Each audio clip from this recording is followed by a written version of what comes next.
Today we are checking out the negative Fujifilm film filter that the Vivo X200 Ultra now includes in its humanistic street mode. So let's get started.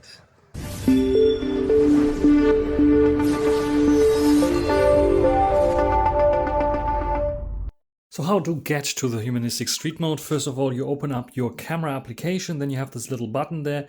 Just pressed underneath the shutter button and it goes to humanistic street mode. And by default, the Vivo X200 Ultra has this new Fujifilm Classic simulation, or Fujifilm Negative simulation turned on. And yeah, this is how you can use it.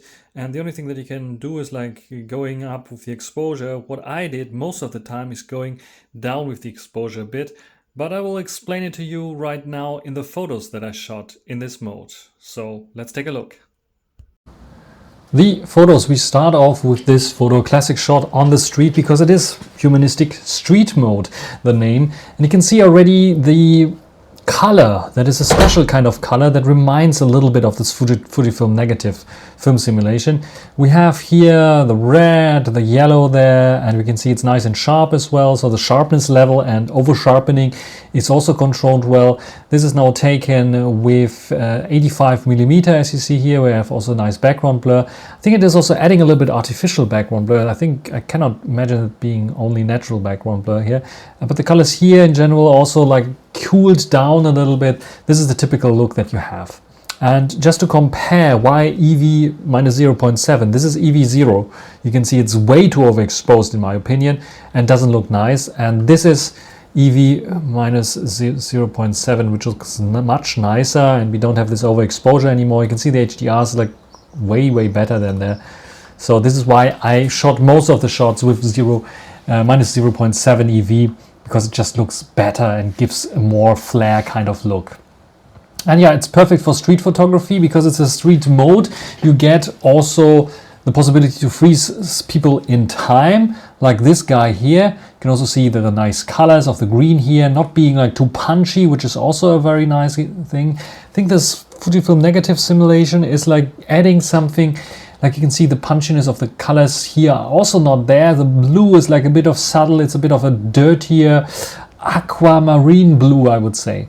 And this is what you can see there. But you can freeze people in time, like this guy walking or this guy running even. You can see I managed to freeze him here completely off the ground, which is I think also pretty nice. So this is also done with the 135mm here. And yeah, very nice here as well. Where others would overexpose the building here or make it too yellow, we have like this very subtle colors, and I like it for street photography, but also architecture photography can be quite handy. And this is a photo outside of my window again. We have this more subdued colors, a bit more greenish and a bit more bluish kind of toned down colors instead of too warm that you usually would get. So this works great for street photography. Maybe for this kind of scene you prefer a bit warmer colors because it was a very sunny hot day, and this would make not so much sense here in this opinion, in my opinion here in this. Also for flowers, it can work out like in this, but the flowers are way more punchy in real life and have a bit of a different warmer color. This is what you see then as well here. But the sharpness and detail level with this 85mm shot is nice, and yeah, no issues there with this. And I think I also like this bokeh background there. And some other shots here, a bit of a cloudy day. Like I said, it's working very nice for street photography. No issues there with this one. The sharpness and detail levels is there as well. 135mm here in this case. And flower shots as well is also always working most of the time. It's like very nice and close you can get there. And architecture, this is like really where it shines. 35mm here, nice and sharp. It has like this bit of a bluish kind of filter, like I said. This is a special kind of film simulation that Fujifilm used to use. It can have its limits, especially with HDR. Here you can see it with 85mm sensor. It's like completely overblown, the sky there in the background, and it doesn't look so nice, I have to say. So keep that in mind with the color differences. Also to check the HDR. In other situations you can see this is working nicely here. There's no big issue there with this shot here. Has this bit of a bluish kind of tint again. It's creating a special mood with a more cloudy day, I would say, a bit more windy day that you can probably imagine with this. But actually it was a bit more sunny than it is here. And this one as well, taking a bit of a moody look there with the blue. That works very, very nice because they were a little bit less blue than here in the shot, because like I said, there's a bit of a bluish kind of filter there. And again, like this close-up shots look very, very nice. And also those architecture kind of shots, city, street. This is a really street mode kind of mode. And even here at the airport, I was at Amsterdam airport here, currency exchange, such things, people talking, and is also working very nicely.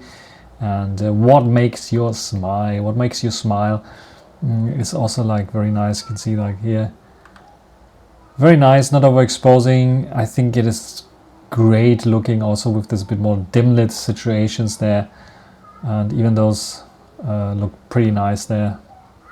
Like I said, for such shots, it's looking very, very good. This is even photographed through a window. They can see a bit of the pattern of the window there still. And then a very sunny day, photographed a dog here. Talking about a comparison with a Fujifilm camera. On the left you see the Fujifilm X70 that I took this photo with, also 35mm. And this is what you can see there. Besides like a bit more sharpness, a bit more processing on the Vivo, you can see the colors are pretty similar. I think it's a bit like overblown still on the side of the Vivo. You can see it with the greens there, where it's a bit settled down there, but you can also see that there is a bit of more information there on the Fujifilm camera than on the Vivo. But apart from this, I think they're pretty similar. This is indoors with a shot. Now let's check out the outdoor shot. It's pretty similar as well. I think the only thing that you can directly see is that in this case, when I lower the EV a little bit on the Vivo is giving us a bit more blacks there, where here it is a bit brighter, the spot there. You can see it there, especially. It just rained. This is why the trampoline here has a bit of water on it. Needs to be cleaned up probably. And you have an overblown highlight there, of course, where it keeps a little bit more highlights here. And yeah, the sharpness difference, of course, is tremendous there. It's a bit more sharpened up there for sure. But what is important are the colors, and the colors are very, very spot on there. Besides like being a little bit brighter and a bit more sharpened up, the colors are very similar and the style is very similar to that of the Fujifilm camera.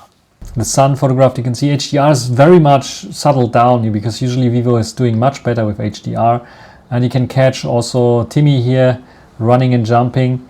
And there you can see, I think it has a little bit of bokeh that it adds manually. So artificially, I mean. And sometimes the cutouts can be a bit wrong, but yeah, the speed is very nice. And there, some other dogs playing there. My daughter watching, my wife watching there.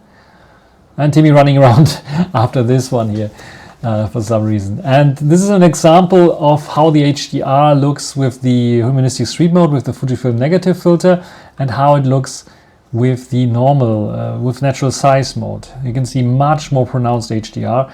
For some people this might look a bit better, but when you zoom in you can see how much sharpening there's applied by default. You have to like dial down sharpening to -60 or something in order to not have this over sharpening effect. But the HDR is something that people enjoy, and this is actually what you get with the humanistic street mode.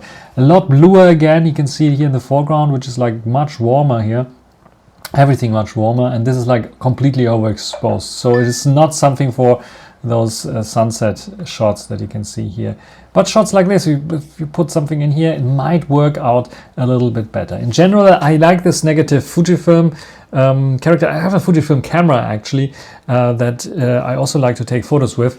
So it reminds me a lot of this, and I hope that Vivo can maybe add more of those street photography styles, not only the negative style, maybe some other styles, and maybe allow us to use them even in video mode. So this is my short overview of the Fujifilm Negative style that has been added to the Vivo X200 Ultra in the humanistic street mode. I like it very much. What do you think about this? Write it down in the comment section. That's everything for this video. Hope you enjoyed it. Thank you for watching. Until the next time. Bye.